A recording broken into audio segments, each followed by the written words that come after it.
जय महाराष्ट्र. माझ्या मराठी भावांनो आणि बहिणींनो,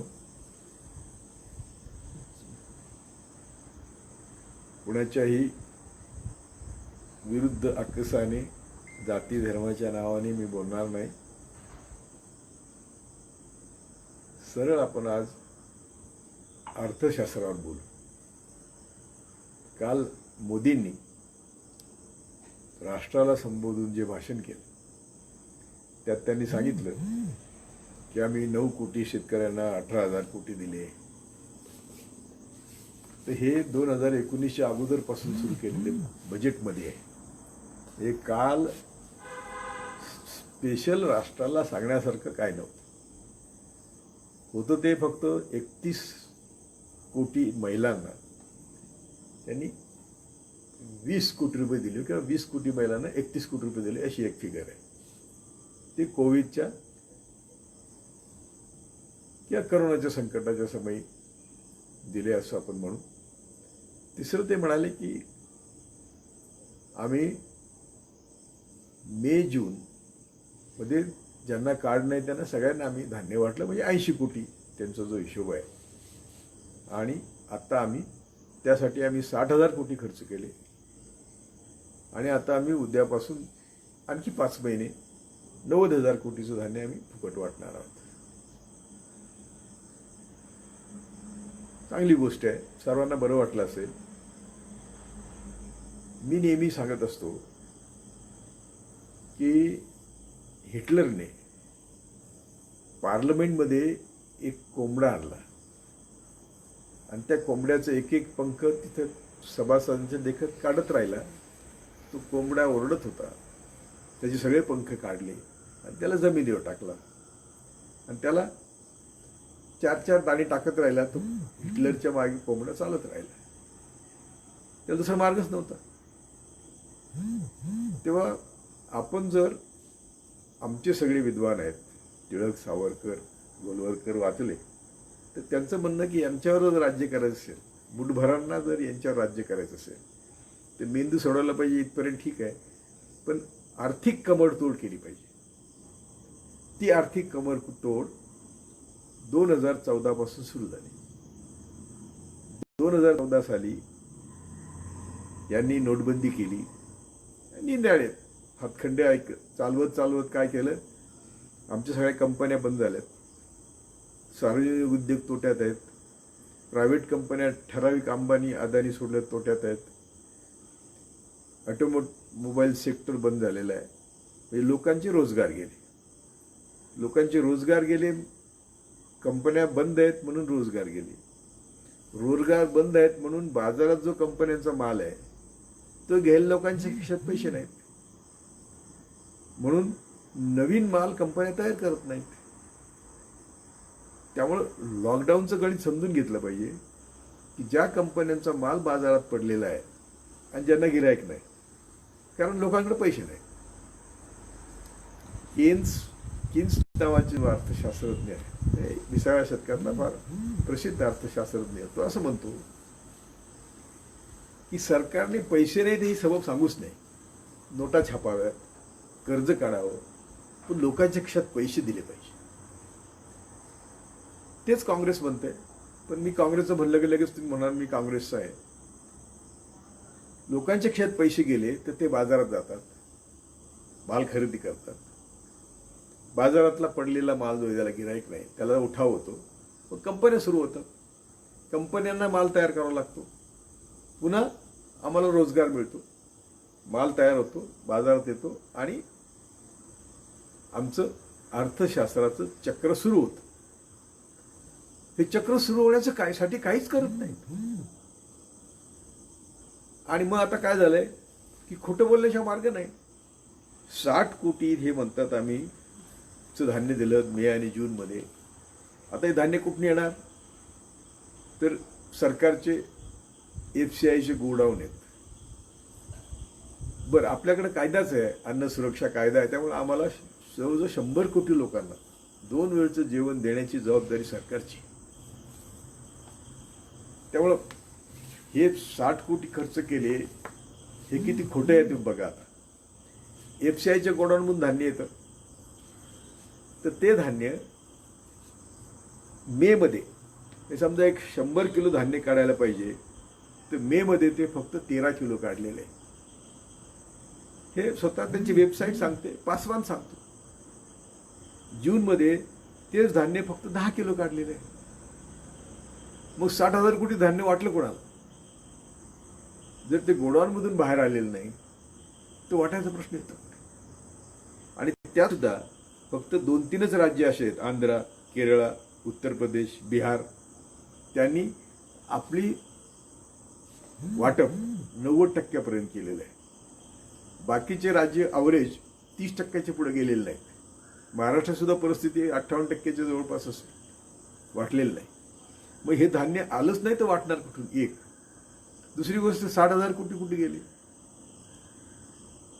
बरं, जे मे आणि जून मधलं तुम्ही फुकट देणार हे तर निर्मला सीतारामने जाहीर केलं होतं. मग काल सांगायची गरज काय होती?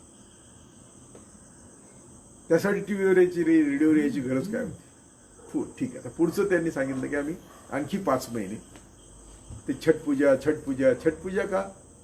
तर आता छठपूजा म्हणजे बिहारमध्ये इलेक्शन आहे, म्हणून हे 5 महिने जे वाढवलेत. तर मोदीचं नेहमी आपण जर अभ्यास केला तर 14ला आले तेव्हा काय म्हणत होते? तुम्हाला 2 कोटी रोजगार देतो, 15 लाख रुपये देतो. हे सगळं कशासाठी? तर निवडणुकीसाठी. निवडणूक झाली, मोदी ते विसरून गेले.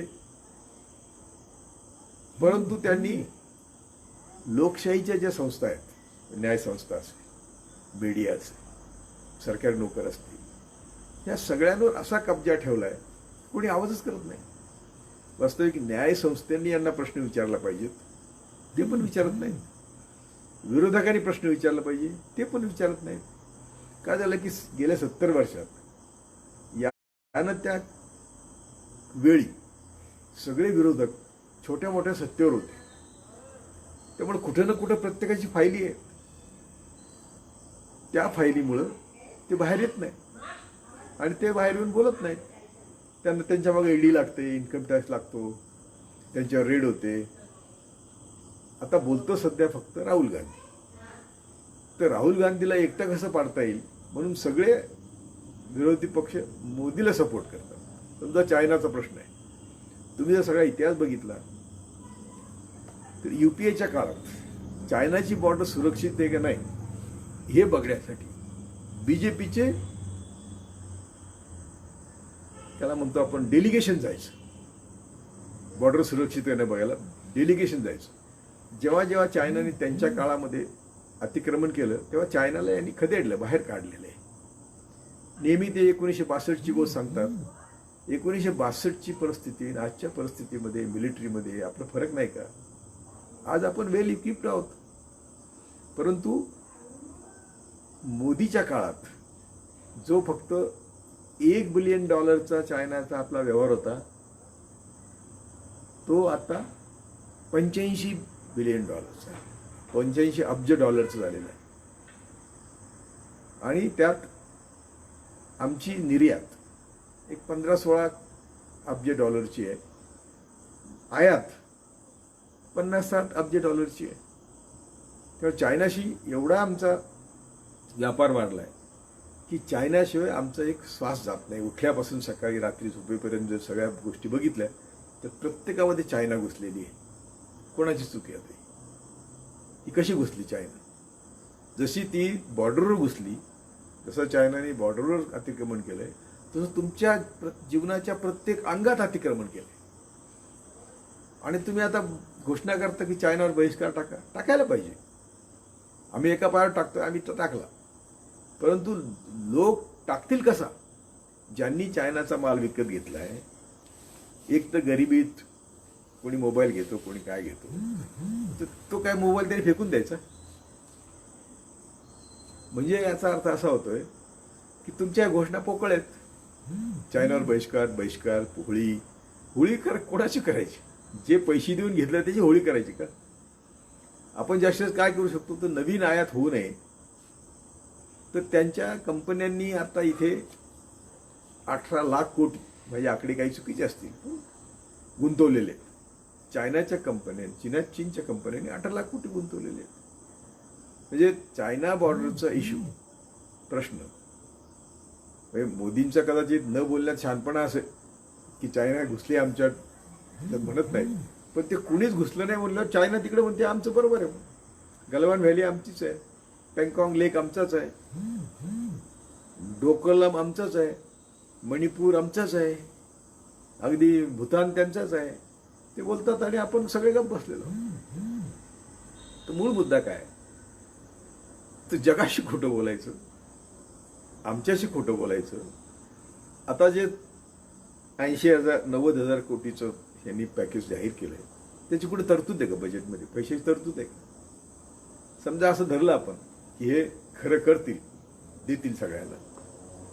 आता देशामध्ये हे सगळे गव्हर्नमेंटच्या वेबसाईटवरून आकडे घेतलेले आहेत. देशामध्ये आता रेशनची दुकानं 60%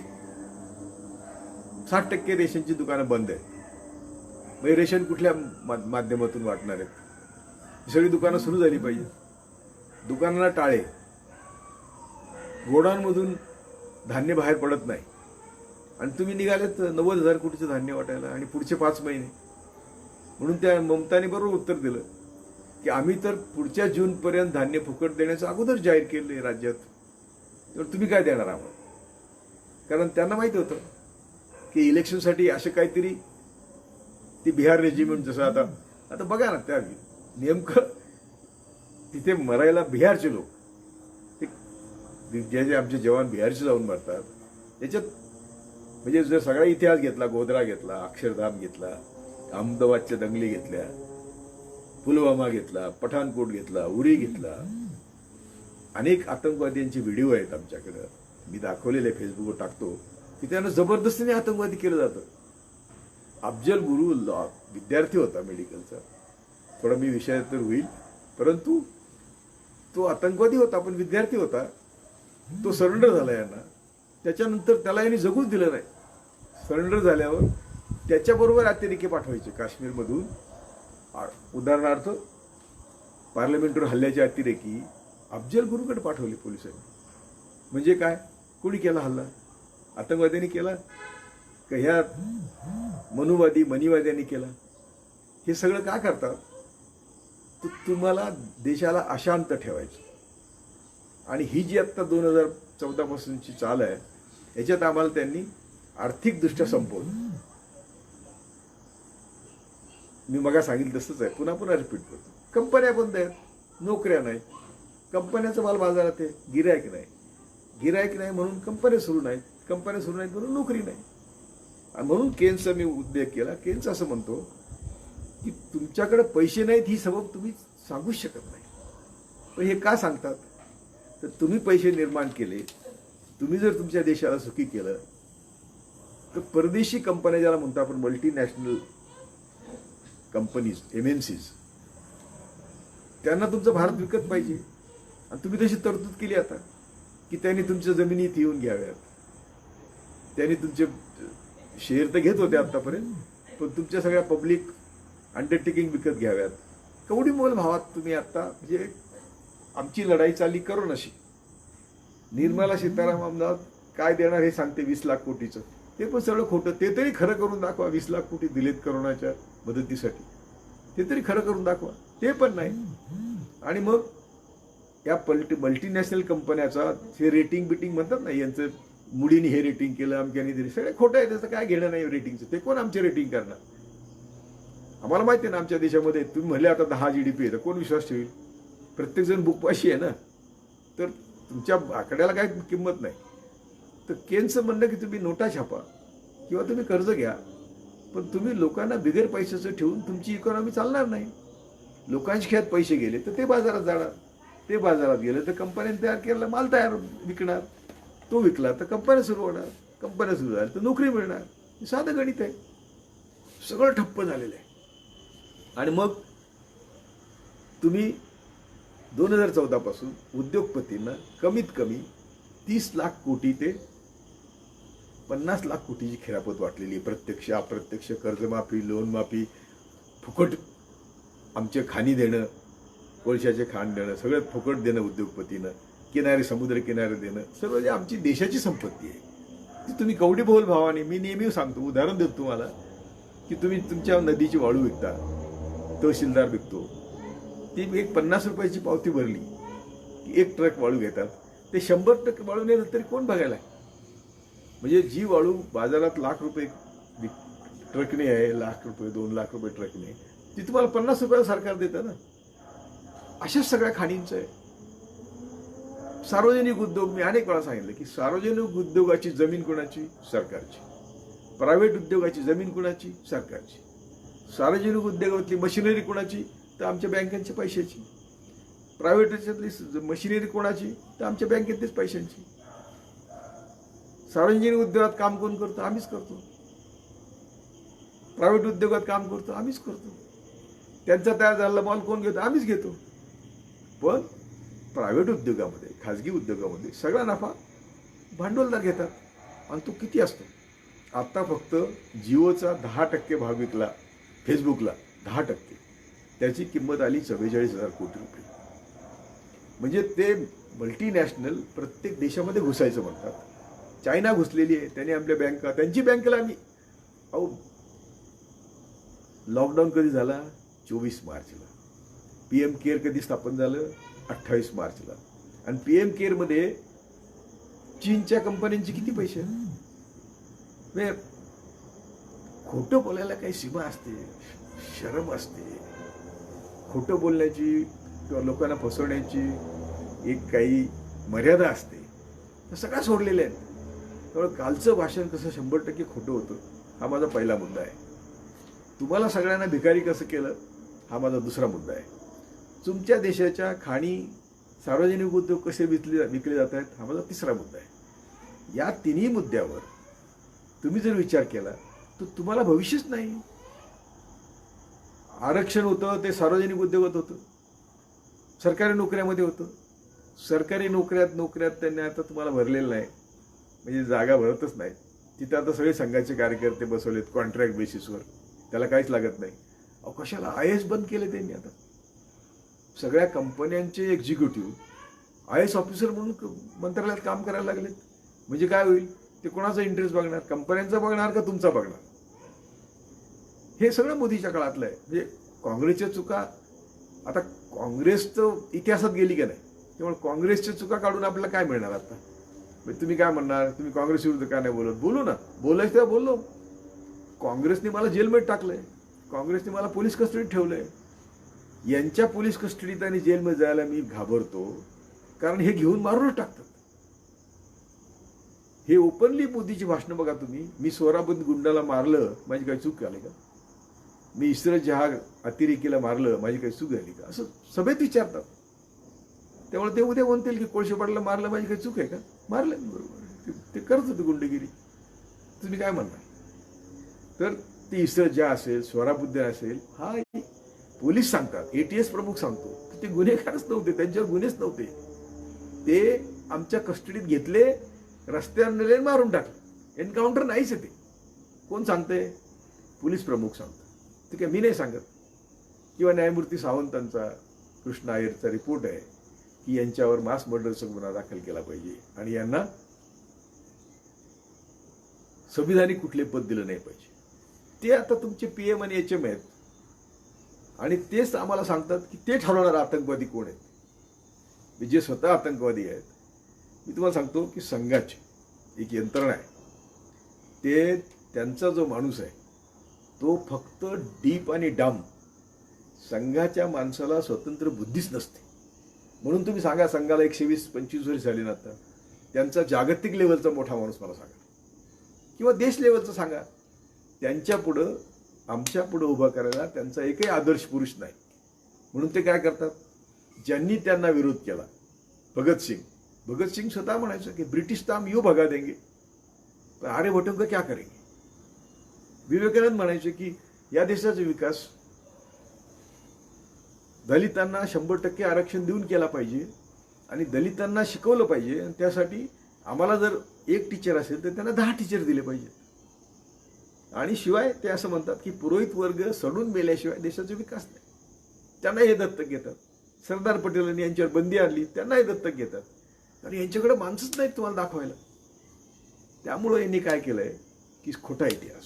छत्रपती शिवाजी ना कधी मंदिर बांधलंय ना कधी मस्जिद पाडली, आणि सगळे त्यांच्या दरबारी महत्वाच्या ठिकाणी मुसलमान होते.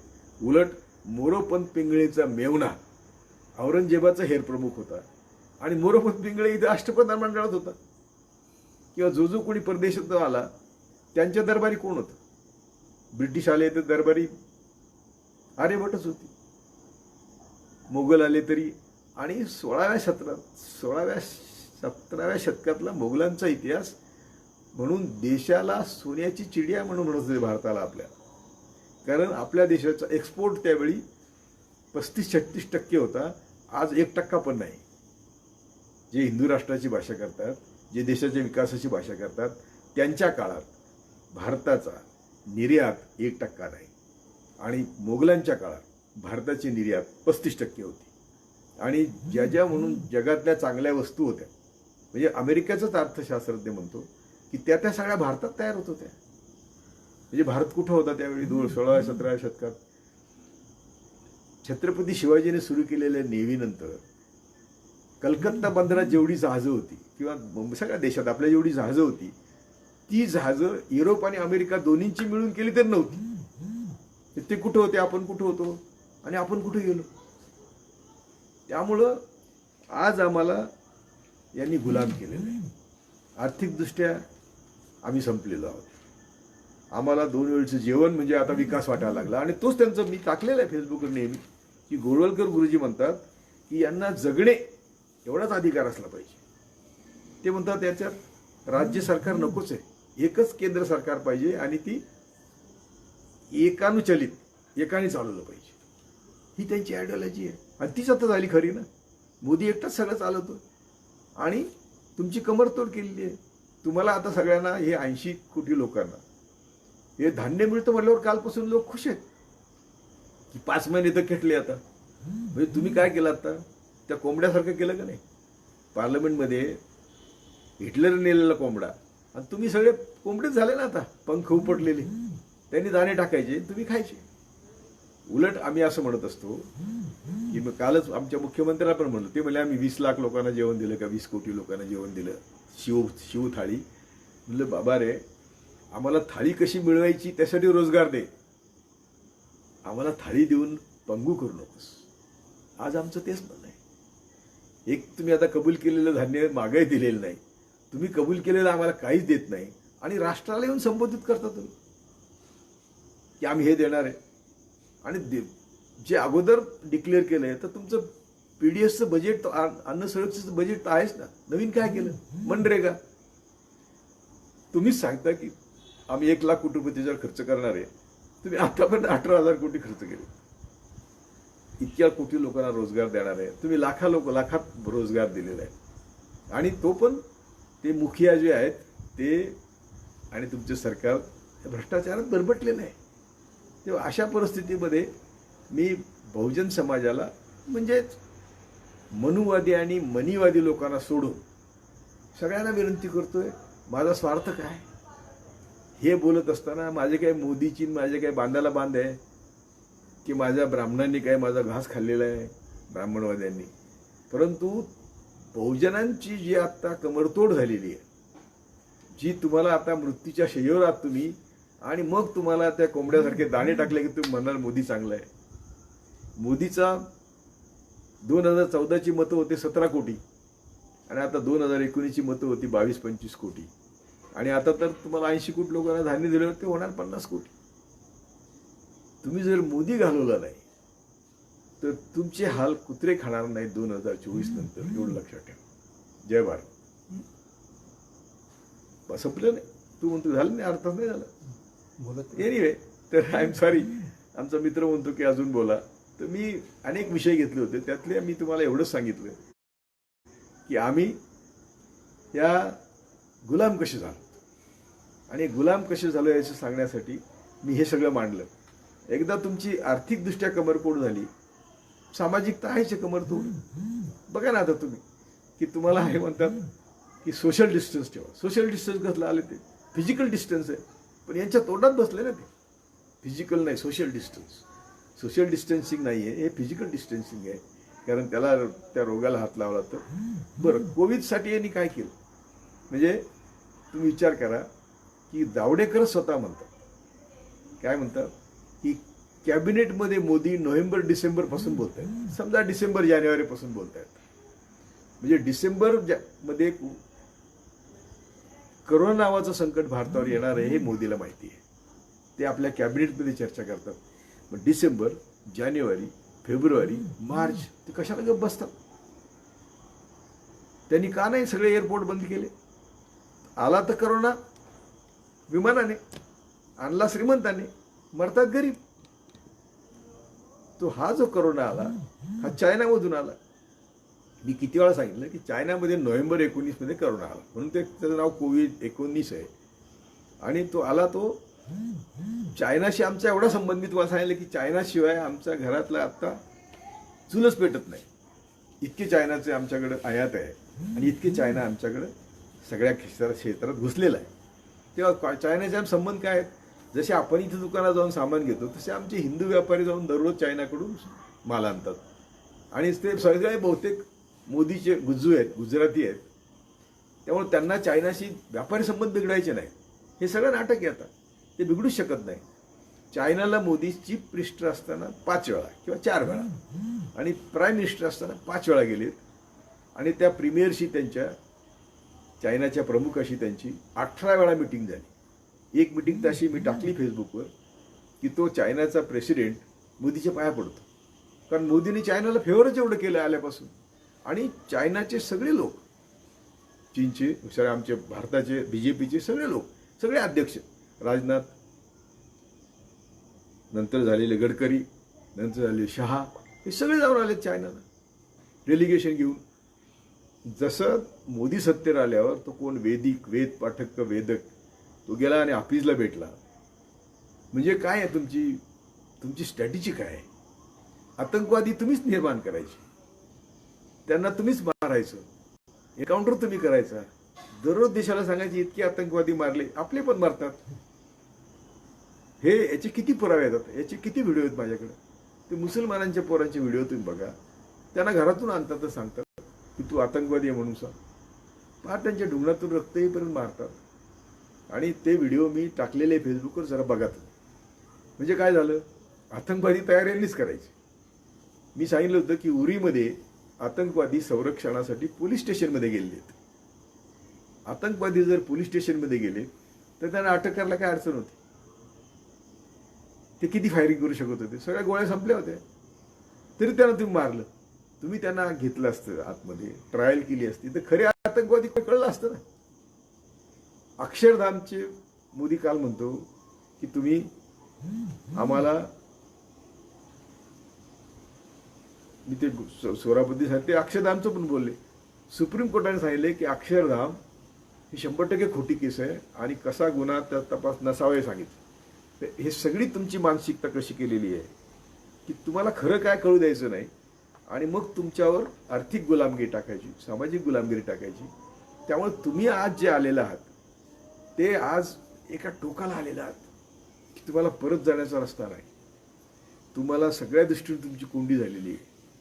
सामाजिकदृष्ट्या कोंडी आहे, आर्थिकदृष्ट्या कोंडी आहे, आरक्षण काढून घेतलेलं आहे, नवीन नोकऱ्या नाहीत, कंपन्या बंद आहेत, त्यामुळे तिथे काम नाही.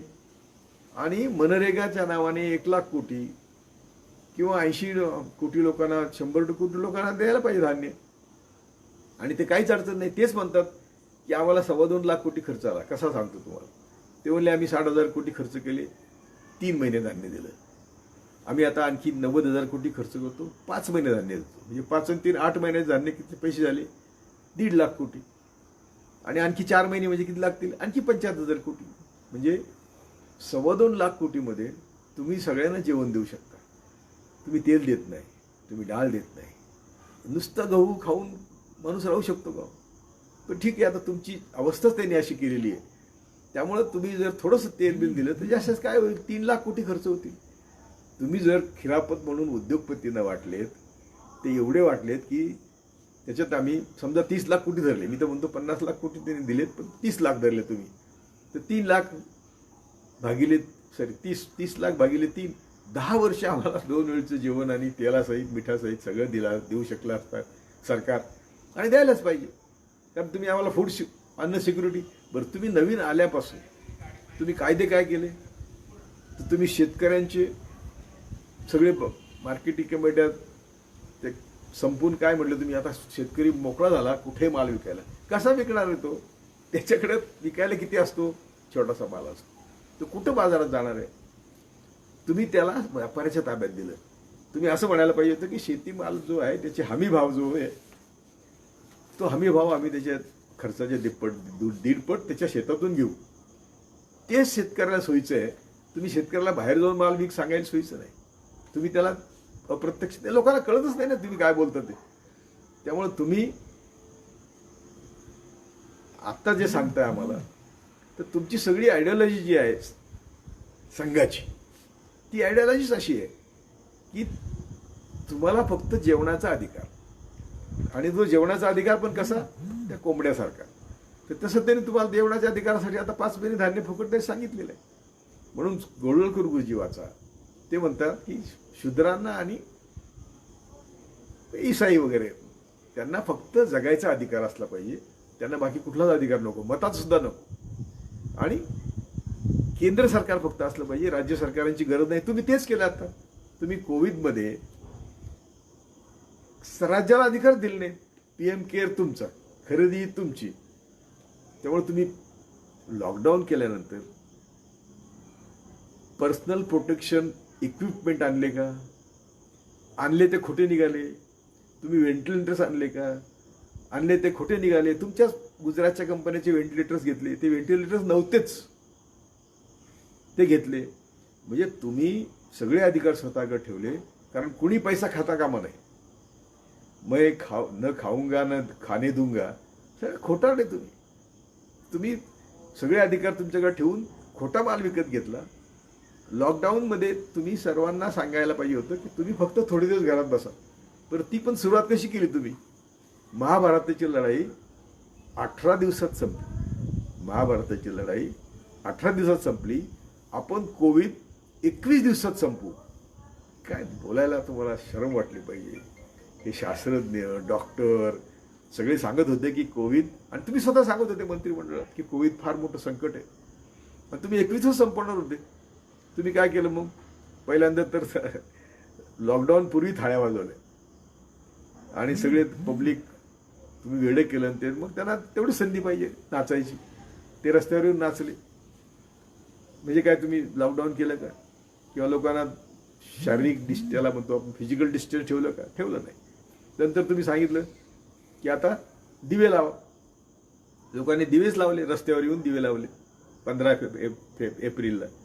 नंतर तुम्ही सांगितलं विमानातून पुष्पवृष्टी करा.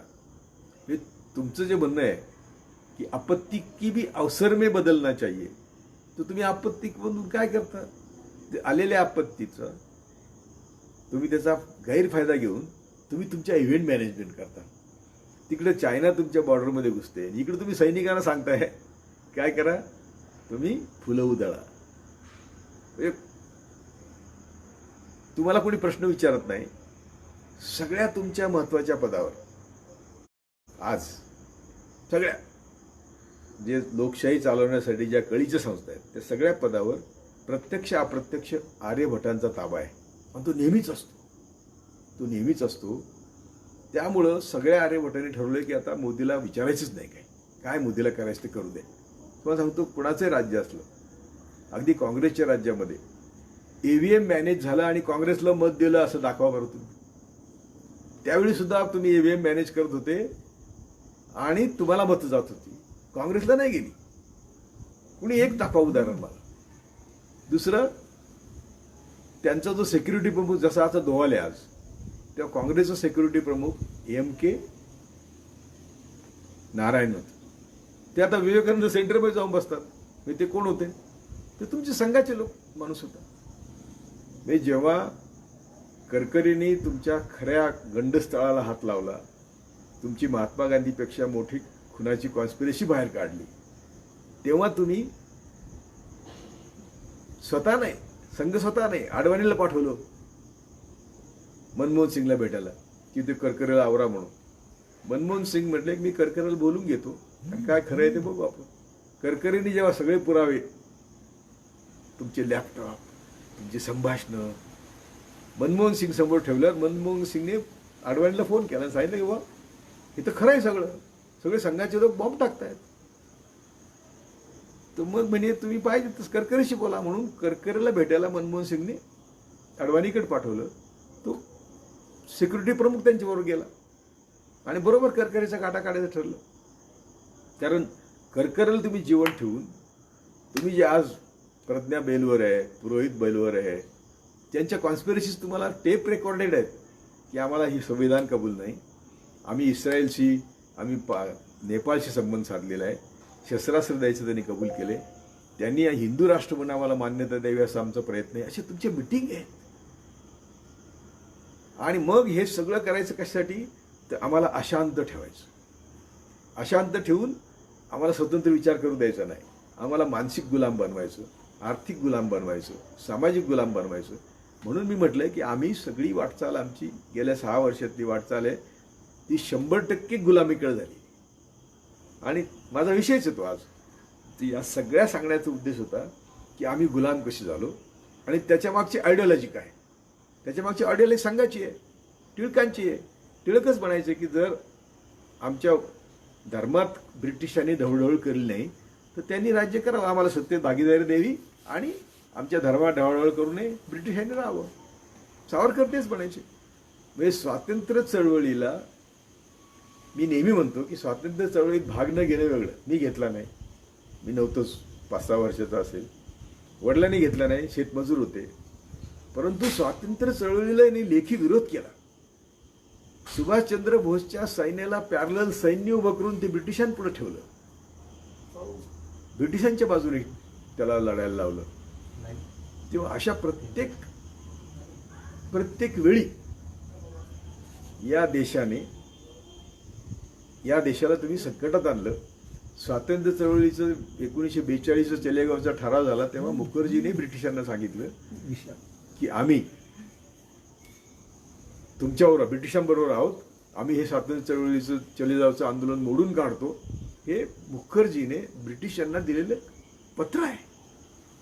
अरे घटना आल्यानंतर 1950 साली 26 जानेवारी 1950 साली घटना आल्यानंतर तुम्ही सगळे पुन्हा रिॲक्शनरी फोर्सेस एकत्र झाले. अगदी त्यात जयप्रकाश नारायण पण होते. आणि आरक्षण, जमीनदारी या सगळ्या प्रश्नावर तुम्ही विरोध सुरू केला. नेहरू होते, नेहरूसारखं उत्तुंग नेतृत्व होतं, त्यांनी आंबेडकरांना साथ दिली आणि 26 जून 1951 साली भारताच्या घटनेत पहिला बदल केला. आणि जे कायदे सोशल वेलफेअरचे कायदे आहेत, ज्यातून आरक्षण होतं, ज्यातून कल्याणकारी योजना होत्या, ज्यातून जमीनदारी ॲबॉलिशन होतं, ज्यातून कुळकायदा होता, ते सगळे कायदे कोर्टाच्या अखत्यारातून काढले. म्हणून तुम्हाला आज रिझर्वेशन आहे. जरा वाचा, 16 टॉर्मी डेज म्हणून नवीन पुस्तक आलंय, त्यात पहिल्या अमेंडमेंटबद्दल खूप लिहिलेलं आहे. आणि हे सगळं लिहून त्यांनी सांगितलंय की जर नेहरू नसते तर ह्या सगळ्या आज ज्या तरतुदीचा आपल्याला उलटं झालंय की नाही. आता आल्याबरोबर कोर्टाने उलटं करायला सुरुवात केली. आणि तुम्ही पण जे सक्षम आहे त्यांना 10% आरक्षण दिले. आरक्षणाचा उद्देश गरिबांना श्रीमंत करण्याचा नाही. आरक्षणाचा उद्देश ज्यांना आम्ही पायदळी तुडवलं, ज्यांना आम्ही सत्तेत भागीदारी दिली नाही, त्यांना भागीदारी देणे म्हणजे आरक्षण आहे. आणि म्हणून इंदिरा गांधीने जुलै 82 मध्ये ब्रिटन, इंग्लंड, अमेरिकेत जाऊन हेच भाषण केलंय की मला मोठ्या राष्ट्रांच्या बरोबरी करायची नाही, सबळ राष्ट्रांबरोबर मला बरोबरी करायची नाही. माझ्या भारतामध्ये एक असा वर्ग, मोठा वर्ग आहे की ज्याला मला बरोबरीचा दर्जा द्यायचा, त्यांना 1000 वर्ष मिळालेलं नाही. ते दलित म्हणतात की काँग्रेस नालायक आहे. पुन्हा मी काँग्रेसबद्दल बोलतो असं नाही. इंदिरा गांधीचं आत्ता शेवटचं भाषण आहे जाण्यापूर्वीचं की भारत म्हणजे भारताच्या सीमा नाहीत तर भारतातले लोक. किंवा दुसरं भाषण आहे की धर्माने कुठल्या देशाचा विकास झाला नाही. आम्ही जर जातीमध्ये, धर्मामध्ये देश वाटला तर कुठलाही देश जो विकासाच्या प्रश्नावर एकत्र येत नाही त्याचा विकास होऊ शकत नाही. गांधींचं भाषण मी टाकलं फेसबुकवर, बघा, इंदिरा गांधींचं. म्हणजे या सगळ्या फॅमिलीने जो आम्हाला बरोबरीचा दर्जा देण्यासाठी प्रयत्न केला, जी पहिली अमेंडमेंट केली घटनेमध्ये, ती सगळी बघा ना. शेवटी काँग्रेसमध्ये सुद्धा काँग्रेसच्या बाजूने जे लोक आहेत, नेहरू गांधीच्या वेळची परिस्थिती ते सुद्धा, त्यावेळेस सुद्धा नेहरूंना विरोध करणारे सगळे रिॲक्शनरी जबरदस्त होते. त्यात जयप्रकाश नारायण मी म्हटलं तुम्हाला, आचार्य कृपलानी, अशी अनेक नावं आहेत की जे जबरदस्त लोक होते, जे गांधीवादी म्हणत होते स्वतःला, पण ते तुम्हाला सवलत द्यायला नाकारत होते. तसंच आता सोनिया गांधीची, राहुल गांधीची तीच परिस्थिती आहे. काँग्रेसमध्ये काही कमी माफिया नाहीत, त्यांना सुद्धा घेराव केलेला आहे. ते सुद्धा बोलतात की आमचा सुद्धा नाईलाज आहे. आमच्या भोवती जे लोक आहेत, म्हणजे सोनिया गांधींनी मॉब लिंचिंगचा केलेला कायदा तो काँग्रेसच्या लोकांनी पार्लमेंटमध्ये दाखल केला नाही. तुम्हाला गुलामीपासून कोण वाचवणार? तुम्हाला गुलामीतून बाहेर काढण्यासाठी तुम्हाला आम्ही तिसरी शक्ती उभी करण्यासाठी गेली 30 वर्ष प्रयत्न करतो. तिसऱ्या शक्तीच्या नावाने जे नेते आमच्यावर येतात ते एवढे विकाऊ आहेत, ते एवढे खोटे आहेत. आता जयप्रकाश नारायणची तुम्हाला चळवळ कळली ना, की कुठल्याही माणसाची चळवळ, मी जर उद्या चळवळ करायला निघालो, तुम्हाला कुत्रे विचारणार नाही, कारण मीडिया माझा नाही, मला प्रोजेक्शन नाही, आणि मी आता सगळ्या देशातल्या गरिबांना एकत्र व्हा म्हणतोय, आदिवासींना, दलितांना. माझा आवाज कुठपर्यंत जातो, आणि तो आवाज जोपर्यंत गुणवत्तेवर देशाच्या हितासाठी सर्वांपर्यंत जात नाही, तोपर्यंत देशाला नेहमी खोटं सांगण्याची यंत्रणा आहे. म्हणून आज एकटा राहुल RSS विरुद्ध बोलतो, तर त्याला सगळ्यांनी टार्गेट केलं. राहुलच्या चुका असतील, सोनियाच्या चुका असतील, मला त्यांचं घेणं नाही. तुम्हाला आज सगळ्या बाकीच्या लोकांना नवीन तिसरी शक्ती उभी करून मोदीला हरवणं इम्पॉसिबल आहे. लिहून घ्या माझ्या, इम्पॉसिबल. कारण मग तुमच्यातला बंटवारा झाला, वाटणी झाली की मोदीचा फायदा झाला. आता मोदीने जे 80 कोटी लोकांना धान्य द्यायचं ठरवलंय, बघा आता ते बिहार जिंकणार, ते पश्चिम बंगालमध्ये पण चांगले घुसणार. लोकांना 2 वेळचं जेवणच आता विकास वाटायला लागला ना. त्यामुळे तो विकास, जर मोदी असा विकास करत असतील, तुम्हाला गुलाम ठेवून विकास होणार असेल, आणि त्यात जर तुम्ही सुख मानणार असेल, तर व्हा गुलाम. आम्ही काय करणार? ते आम्हाला तर कधी म्हणत असतो की मी दररोज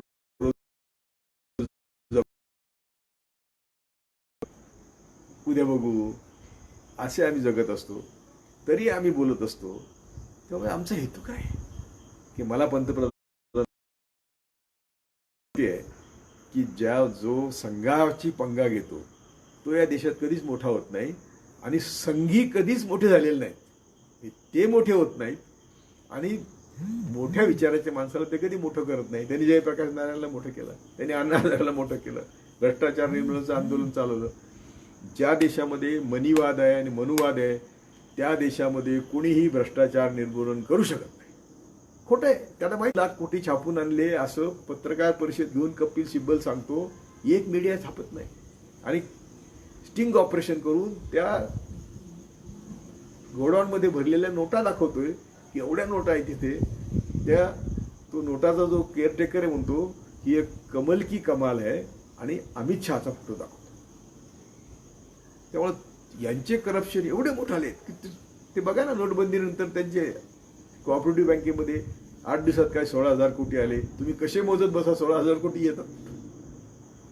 तेव्हा अशा परिस्थितीमध्ये सगळीकडून तुमची कोंडी केली, सगळीकडून तुमची आर्थिक कोंडी केली, तुमची सामाजिक कोंडी केली, आणि आज तुम्ही गुलाम झालेला आहात. या गुलामीतून बाहेर पडायचं असेल तर घरात सडून मरण्यापेक्षा संविधानाच्या चौकटीत 80च्या मार्गाने रस्त्यावर येऊन मरा. त्यातच तुमचं आणि पुढच्या पिढ्यांचं हित आहे. जय महाराष्ट्र.